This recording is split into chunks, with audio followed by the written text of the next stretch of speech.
আসসালামু আলাইকুম। Juice cooking ওয়ার্ল্ডে আপনাদের সবাইকে জানাই স্বাগতম। আজকে আমি আপনাদের সঙ্গে শেয়ার করব মজাদার কাঁচকলা আলু দিয়ে বাটা মাছের ঝোল রেসিপি। প্রথমেই আমি কড়াইয়ে দিয়ে দিছি সরিষার তেল, দিয়ে দিলাম পেঁয়াজ বাটা, রসুন বাটা, কাঁচামরিচ বাটা দিয়ে একটু নেড়ে চেড়ে নেব। তারপর আমি এখানে দিয়ে দিব স্বাদমতো লবণ, দিয়ে দিব লাল মরিচের গুঁড়া, দিয়ে দিব হলুদ গুঁড়া,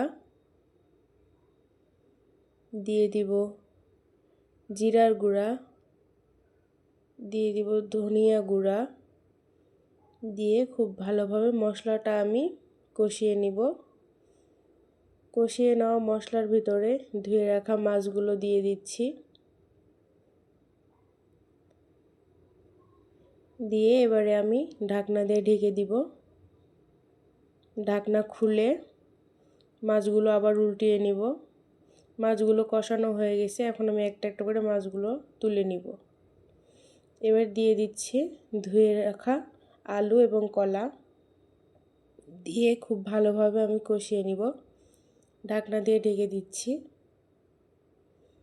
কিছুক্ষণ পর ঢাকনা খুলে আবারও আমি নেড়ে চেড়ে নিচ্ছি। এইভাবে আমি সব কলা এবং আলু কষিয়ে নিচ্ছি। দিয়ে দিলাম পরিমাণ মতো পানি, দিয়ে খুব ভালোভাবে ফুটিয়ে নিব। কলা এবং আলু ফুটে আসলে এ পর্যায়ে এসে আমি দিয়ে দিচ্ছি কষিয়ে নেওয়া মাছ। এই রান্নাটি খুবই মজা হয়, আপনারা ট্রাই করে দেখতে পারেন। ঢাকনা দিয়ে ঢেকে দিচ্ছি। ঝোলটা বলক হয়ে আসলে এই তো আমার রান্নাটি রেডি। ভালো লাগলে ট্রাই করে দেখতে পারেন। আসসালামু আলাইকুম।